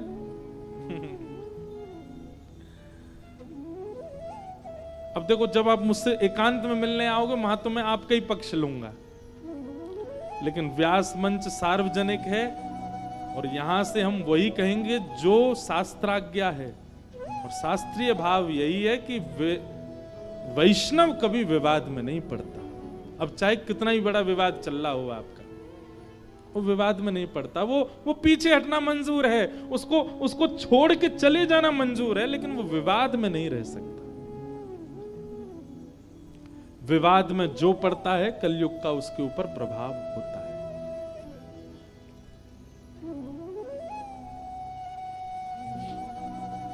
एक जगह मैं यही प्रसंग सुना रहा था, एक व्यक्ति मेरे पास आए, बोले महाराज जी आप इंसान कह रहे हो, भगवान भी विवाद में पड़े थे। मैं क्यों? और राम जी कितने दिन तक राम जी के लिए केस चलता रहा। ये देखो युगल श्रोता घूम रहे हैं। हाँ ये आते ही हैं, कई कथाओं में युगल ही आएंगे कथा सुनने। ये कोई दिव्य चेतना होंगी, पहले भी इन्होंने कथा सुनी होगी, लेकिन कोई अपराध कर दिया होगा तभी बन गए। अब उस अपराध को दूर करने के लिए अभी फिर कथा सुनने आए। कल भी आए थे, आज भी आए। ऐसे आते हैं दिव्य चेत, लो ताली बजाते बोले बताओ, ये बोल के गए कि यही तो अपराध बना था हमसे, क्या कि पिछली बार कथा सुन के अपना बहुत सम्मान करवा लिया था हमने, इस बार फिर हमारी ताली बज गई, अब बाहर जाके सुनेंगे। द्यूतम पानम स्त्रियः सूना, और पांचवा बिना मेहनत के कमाया गया धन, उसमें कलयुग का निवास होता है। भैया आप कुछ मत करो, केवल इन 5 चीजों से बच जाओ। कलयुग धीरे धीरे आपके ऊपर प्रभाव करना बंद कर देगा। द्यूतम पानम स्त्रिय सूना यत्रा धर्मस् चतुर्विधः पुनश्च याचमानाय जात रूप मदात प्रभु। 5 स्थान कलयुग को प्रदान किए। महाराज परीक्षित एक दिन आखेट को वन में गए। वहां ऋषि शमिक के आश्रम में जाकर के जल की याचना की, पर शमिक ऋषि समाधिस्थ बैठे थे। राजा परीक्षित ने, क्षुधा प्यास जब तीव्र होती है ना, तो व्यक्ति उस समय अपने आपे से बाहर हो जाता है। भूख बहुत जोर की लगी हो तो व्यक्ति कुछ भी कर सकता है। राजा परीक्षित ने एक मरा हुआ मृतक सर्प उनके गले में डाल दिया, और इसी बात को देखकर के शमिक ऋषि के पुत्र श्रृंगी ने 7 दिन में मरने का राजा परीक्षित को श्राप लगा दिया। राजा परीक्षित लौट करके आए, तब शमिक ऋषि के शिष्य ने जाकर के बताया, बोले राजन आपको 7 दिन में मरने का श्राप लगा है, अपनी मुक्ति का उपाय खोज लीजिए। राजा परीक्षित अपने पुत्र जन्मेजय को राज्य गद्दी पर बिठा करके गंगा किनारे चले गए और सब संतों से जाकर के पूछा, जल्दी मरने वाले की मुक्ति का उपाय क्या है। सब संतों ने अलग अलग उत्तर दिए, पर नहीं को मुनिर्यस्य वच प्रमाण से कोई नहीं बोल पाया कि इससे तुम्हें मुक्ति मिलेगी। तभी वहां पर श्री सुखदेव जी महाराज का आगमन हुआ कि तत्राभवद भगवान व्यास पुत्रो यदिच्छया कामट मानोनपेक्षः अलक्षलिंगो निजलाभतुष्टो व्रतस्य बालैरवधूत भेष। श्री सुखदेव जी महाराज का आगमन हुआ और सुखदेव जी के आते ही राजा परीक्षित ने चरणों में प्रणाम किया और प्रणाम करके कहा, भगवान जिसके जीवन के केवल 7 दिन बचे हैं उसे क्या करना चाहिए, कृपा कर मुझे बताओ। और यहां से अब श्री सुखदेव जी महाराज बोलना प्रारंभ कर रहे हैं। सुखदेव जी महाराज कहना प्रारंभ कर रहे हैं। हम सब भी श्री सुखदेव जी के श्री चरणों में प्रणाम करें कि हम भी परीक्षित के भांति आपके श्री चरणों में आए हैं। हे नाथ, हम पर अनुग्रह करना, कृपा करना। और अब यहां से श्री सुखदेव जी महाराज कहना प्रारंभ करते हैं। परीक्षित जी बैठे हैं, 7 दिन में मरने का श्राप लगा है, और जो हमने भाव गाया ना, ऐसा ही भाव निवेदित किया है श्री परीक्षित जी ने सुखदेव जी के चरणों में। महाराज, आप जैसे संतों का घर बैठे स्मरण करने से पवित्र हो जाते हैं, आपके प्रत्यक्ष दर्शन करने का अवसर मिल रहा है। कृपा करके मेरे जीवन के केवल 7 दिन बचे, इन 7 दिनों में भगवत प्राप्ति कैसे हो, कृपा कर मुझे बताओ। इन 7 दिनों में मुझे मुक्ति कैसे मिलेगी, कृपा कर मुझे बताओ। और यहां से श्री शुकाचार्य जी बोलते हैं, वरीयाने सत प्रश्न कृतो लोकहितम् आत्मवेद सम्मत पुंसां श्रोतव्यादिषु पर। राजन, आपने जो प्रश्न किया है, एक बात बहुत ध्यान से सुनिएगा हमारी। गुरु वो नहीं जो आपके प्रश्न का उत्तर दे, है तो वह भी, पर श्रेष्ठ गुरु वो जो प्रश्न को भी सुधार दे। हम लोगों को प्रश्न पूछना भी नहीं आता, हम प्रश्न भी कुछ का कुछ पूछते हैं, पर सदगुरु का आश्रय मिलता है तो व्यक्ति प्रश्न पूछना भी सीख जाता है, क्या पूछना चाहिए। अब हमारे पास में 25, 26 27 वर्ष के बालक आते हैं, 35 वर्ष के बालक आते हैं। 35 वर्ष के तो बालक नहीं है, बूढ़े भी नहीं है, कौन हुए 35 वर्ष के? अरे कहां तक कहें महाराज, आजकल तो 47 वर्ष के भी लोग अपने आप को बूढ़ा नहीं मानते। 47-50 के भी यूं कहते हैं अभी तो हम जवान हैं। हमारे पास आते हैं बच्चे, उन लोगों के प्रश्न इतने, मतलब ठीक है अपनी समस्या सब पूछते हैं, पर प्रश्न सदा कैसा होना चाहिए? प्रश्न करने वाले का भी कल्याण हो, प्रश्न बताने वाले का भी कल्याण हो, और जो पास में बैठे हैं उनका भी कल्याण हो, ऐसा प्रश्न होना चाहिए। ऐसे प्रश्न हमको बहुत कम मिलते हैं। एक बार बद्रीनाथ में कथा थी मेरी, बहुत पहले की बात, 2016-17 की बात है। तो एक छोटा सा बालक आया मेरे पास।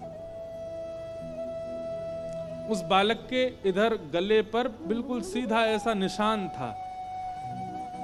मैंने पूछा, मैंने कहा आपके गले में कैसे लग गई? तो बालक बोला कि महाराज जी, मैं पिताजी के साथ स्कूटर पर जा रहा था, आगे बैठा था, कोई लोग पतंग उड़ा रहे थे, तो उनका मंजा रोड पे आ गया और उस मंजे से मेरा गला जो है वो पूरा कट गया, पर डॉक्टरों ने मुझको बचा लिया। बालक की उम्र होगी 5 वर्ष, 5, 5.5, 6 वर्ष की, बस छोटा सा ही था। बोला मुझे आपसे एक प्रश्न करना है। मैंने कहा करो। उसने क्या प्रश्न किया पता है? बोले महाराज जी, हम जन्म लेने से पहले कहां थे? अब छोटा बालक, तो मैंने उसको समझाया, मैंने कि भाई हम थे और योनियों में भी थे, परंतु भगवान ने कृपा करके हमको मानव बनाया। बोले मतलब हम मानव बनने से पहले भगवान के पास गए थे? मैंने कहा हाँ।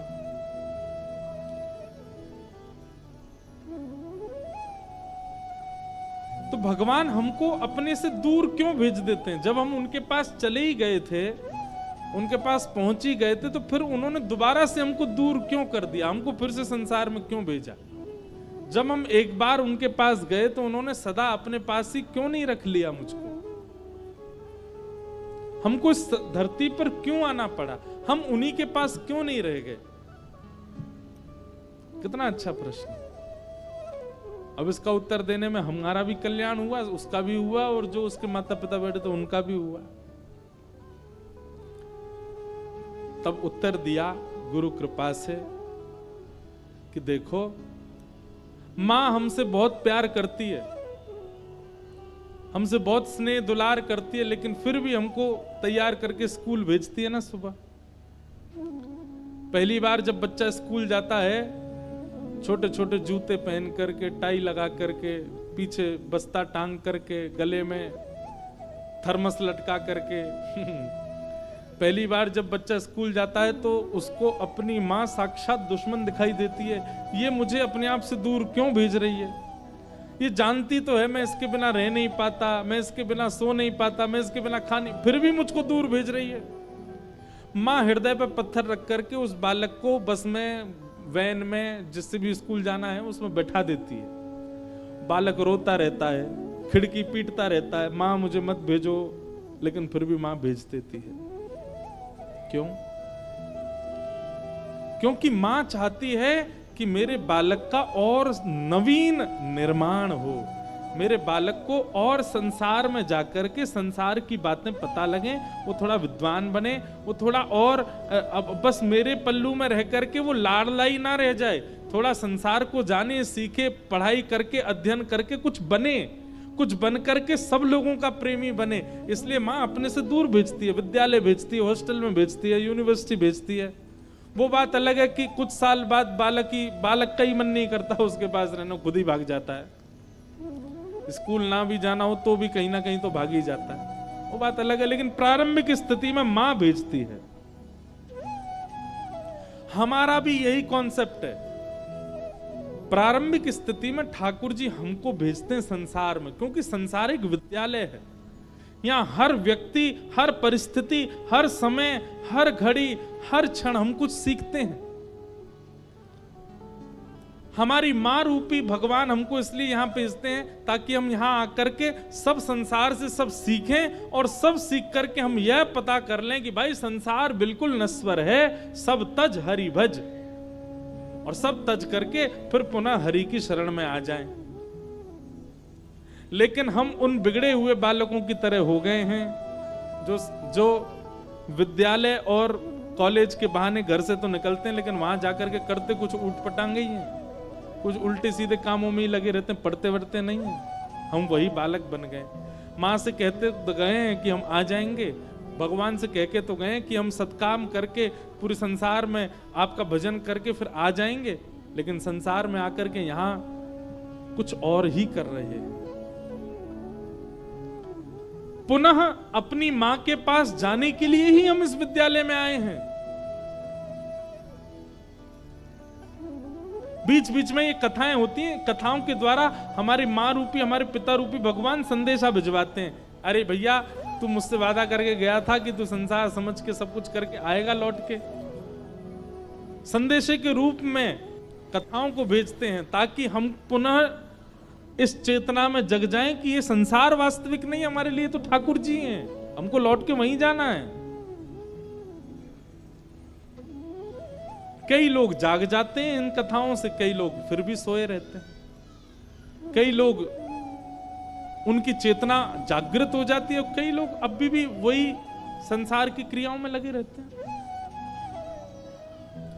तो वास्तव में ठाकुर जी ने हमको इस संसार में भेजा क्यों? ये एक विद्यालय है, यहां सीखने के लिए भेजा, यहां और तराशने के लिए भेजा। लेकिन हमेशा हम यहीं रह जाते हैं। क्यों? क्योंकि हमारे कर्म ऐसे हो जाते हैं। कथाओं के द्वारा, सत्संगों के द्वारा, गुरुजनों के द्वारा हम ये बात जब समझ जाते हैं, तब अपने कर्म शुद्ध करते हैं, तो पुनः इस संसार में नहीं आना पड़ता।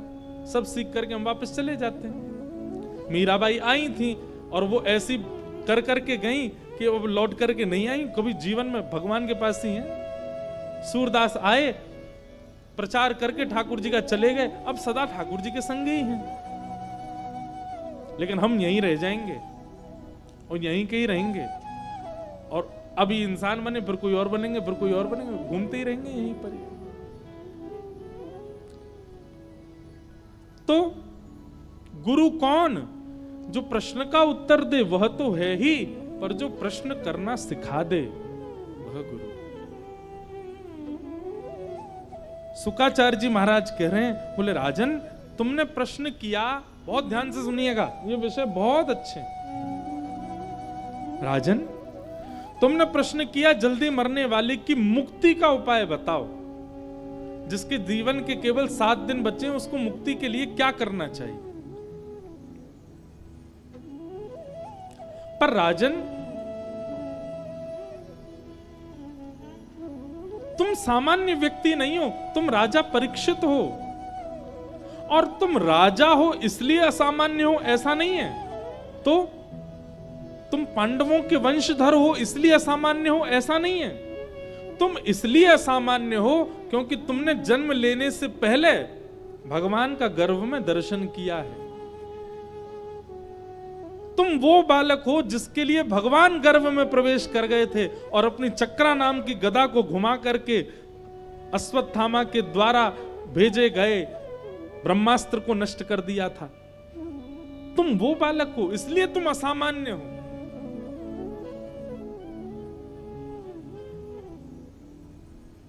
बात बहुत गहरी है, थोड़ा ध्यान से सुनिएगा। राजन,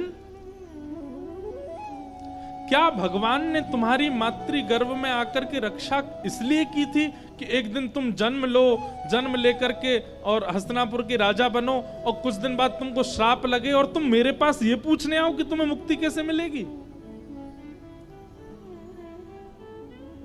क्या मुक्ति की प्राप्ति के लिए तुम्हारी रक्षा की थी भगवान ने? नहीं।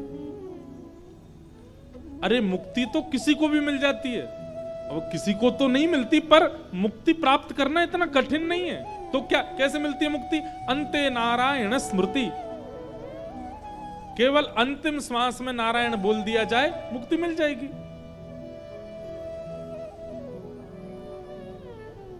और तुम तो वो बालक हो जिसकी भगवान ने गर्भ में रक्षा की, तुम तो पहले ही मुक्त हो क्योंकि तुम भगवत दर्शन कर चुके हो, फिर तुम मुक्ति की कामना क्यों कर रहे हो?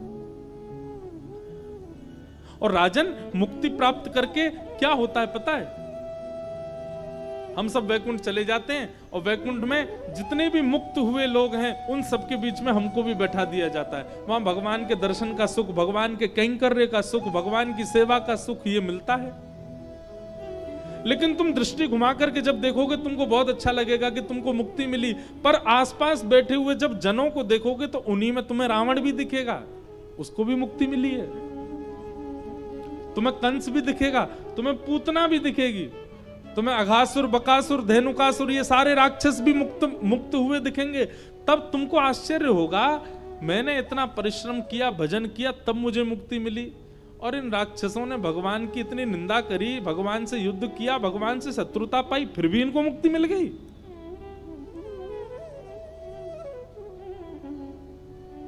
भाव कुभाव अनख आलसहु, नाम जपत मंगल दिश दसहु। अगर कोई कुभाव में भी भगवान को याद करता है तो कहीं ना कहीं अगर अंतिम समय में भगवत नाम निकला तो मुक्ति उसको भी मिल जाएगी। जैसे नास्तिक लोग क्या करते हैं? भगवान कुछ नहीं होते, श्री कृष्ण ने ऐसा कैसे कर दिया, राम जी ऐसा कैसे कर सकते हैं, परशुराम जी ये बल्लम फरसा लेके क्यों खड़े रहते हैं, महादेव बागंबर लपटे क्यों रहते हैं, गले में उनके नीलकंठ क्यों हैं, वो सर्प लगाए क्यों हैं, अरे उनके विषय में ऐसा क्यों कहते हैं, वो धतूरा पान कर लेते हैं। नास्तिक लोग भगवान पर प्रश्न उठाते रहते हैं, पर वो इतना चिंतन कर लेते हैं भगवान का, शिव ऐसे, राम ऐसे, कृष्ण ऐसे, शिव ऐसे, राम ऐसे, कृष्ण ऐसे, भागवत जी में ये लिखा, गीता जी में ये लिखा। और ये सब करते करते करते करते करते कहीं किंचित अंतिम समय उसने भी भगवान को याद कर लिया तो उसको भी मुक्ति मिल जाएगी।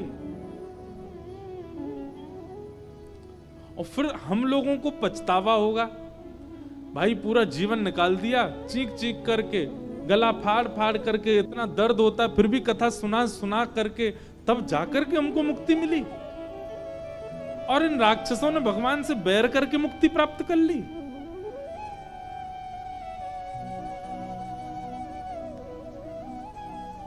राजा परीक्षित बोले, भगवान आप आज्ञा करें, मैं क्या करूं, फिर मुक्ति ना मांगू तो क्या मांगू? श्रीमद् भागवत का उद्देश्य यहां प्रकट करते हैं श्री सुखदेव जी महाराज। बोले मुक्ति की कामना मत करो, भक्ति की कामना करो। राजा परीक्षित, तुम मुक्ति मत मांगो। मैं कथाओं में कहा करता हूं, मुक्ति और भक्ति में अंतर क्या? मुक्ति मतलब मृत्यु के बाद भगवान का दर्शन, और भक्ति मतलब जीवित अवस्था में भगवान का दर्शन। यही है मुक्ति और भक्ति।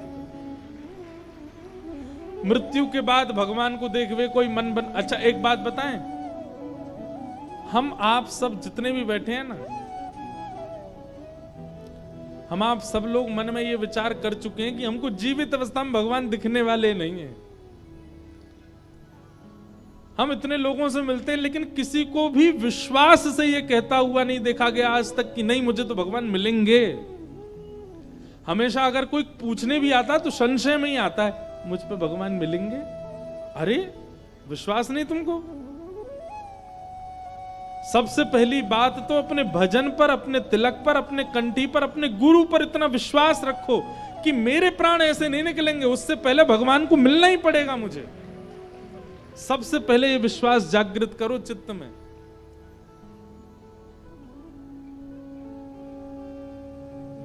कुंभ में, अभी कुंभ लगेगा देखना, पिछली बार 12 करोड़ लोगों ने स्नान किया था, रिकॉर्ड टूटा था। इस बार देखना क्या हाल होगा। कुंभ में स्नान करने इतनी संख्या में लोग जाते हैं, पर इतनी संख्यक लोग इस विश्वास में नहीं है कि हमको भगवान मिलेंगे। वो इसीलिए इतनी संख्या में जा रहे हैं कि गंगा जी का एक बूंद पड़ जाए, वो अमृत होता है उस समय, उसमें एक बूंद पड़ जाएगा तो उससे थोड़ी कृपा तो हो जाएगी हम पे। अच्छा, उसके बिना कृपा नहीं होगी। अच्छी बात है, हमको अपने वैदिक रिचुअल्स फॉलो करने चाहिए, हमको हमारे यहाँ कुंभ में स्नान करना आदि आदि सब करना चाहिए, पर विश्वास तो चित्त में उतना प्रगाढ़ करो कि नहीं मिलेंगे। भगवान करे हमको नजर नहीं लगे कोई की, हमको पूर्ण विश्वास है कथा कहते कहते काउदना श्रोतान में ही ठाकुर जी दिखेंगे। काउदना जैसे कोई बीच बीच में कीर्तन में कोई नृत्य करने लग जाता है ना, तो कभी लगता है कि ऐसे ही श्रोताओं में किसी दिन नृत्य करते हुए श्याम सुंदर दिखेंगे। कहीं श्रोताओं में ही भाव आवेश में दोनों भुजा उठा करके बैठे हुए हमारे श्री सूरदास जी दिखेंगे, कभी कुम्भनदास दिखेंगे, कभी छीत स्वामी दिखेंगे, कभी दूर खड़ी हुई कथा सुनकर के मंद मंद मुस्कुराती हुई हमारी श्यामाजू दिखेंगी, श्री जी दिखेंगी। ये विश्वास है, कभी तो दिखेंगे।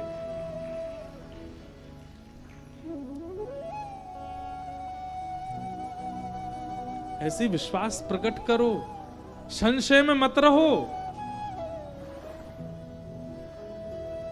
व्यक्ति जब विश्वास प्रकट कर लेता है ना, तो उसके द्वारा की गई क्रियाएं अपने आप उसको उसके लक्ष्य तक पहुंचा देती हैं। और संशय में रहता है तो संशय में रहने पर कितनी भी क्रियाएं कर ले, वो क्रियाएं भी संशयात्मक हो जाती हैं। इसलिए विश्वास प्रगाढ़ करो। राजन, तुम मुक्ति मत मांगो, तुम तो भक्ति मांगो। अरे 7 दिन बाद, मरने के बाद भगवत दर्शन करने की इच्छा मत रखो। इन 7 दिनों में कथा सुनते हुए मृत्यु हो उससे एक क्षण पहले ही ठाकुर जी आकर के तुमको दर्शन दे जाएं, ऐसी इच्छा रखो, ऐसी कृपा मांगो। तब राजा परीक्षित ने चरणों में प्रणाम करते हुए कहा, भगवान अब मुझे मुक्ति उक्ति की इच्छा नहीं है, अब तो आप कृपा करके ये दे दो मेरे को भक्ति प्राप्त हो और मुझे मृत्यु से पूर्व ही भगवत दर्शन हो जाए। तब शुकाचार्य जी महाराज ने कथा सुनाना प्रारंभ किया। यहां से अब भागवत की कथा सुखदेव जी सुना रहे हैं। सबसे पहले सृष्टि प्रसंग सुनाया गया, और सृष्टि प्रसंग सुनाते हुए किस प्रकार पृथ्वी पर स्वेदज, अंडज, जरायुज आदि आदि सब प्रकट हुए, मानव की रचना हुई, हिरण्याक्ष का वध भगवान बराह ने किया, ये सब विषय सुनाए गए। और तभी यहां पर कपिल देवूति संवाद श्रवण कराया। ब्रह्मा के श्री अंग से 2 रूप प्रकट हुए, स्वयंभूमनु और शतरूपा। स्वयंभूमनु और शतरूपा की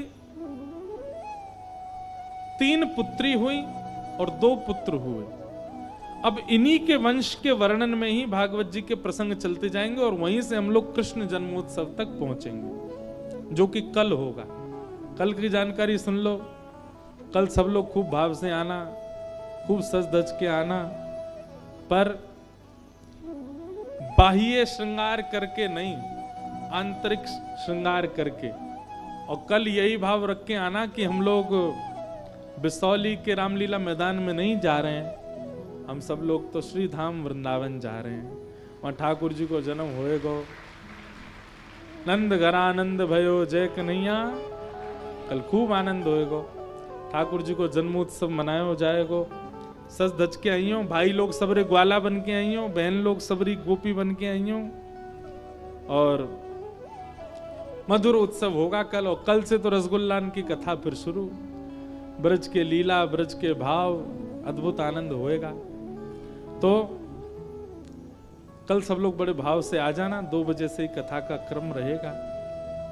बस अंतिम दिन की कथा यानी कि 21 तारीख को कथा सुबह 9 बजे से 11, सवा 11 बजे तक होगी। आप सब लोग उसका ध्यान रखिएगा। कपिल देवूति संवाद का हम थोड़ा सा प्रसंग सुने, बहुत ध्यानपूर्वक सुनिए सब लोग। स्वयंभूमनु और शतरूपा की 3 पुत्री हुई, जिनमें अब देवहूति एक पुत्री का यहां प्रसंग सुनाया गया। देवहूति का विवाह कर्दम प्रजापति के साथ में हुआ, कर्दम ऋषि के साथ में हुआ। कर्दम ऋषि ने 1000 वर्ष तक तप किया और 1000 वर्ष की तपस्या में भगवान जब प्रसन्न हुए, बहुत ध्यान से सुनिए सब लोग, इधर देखो,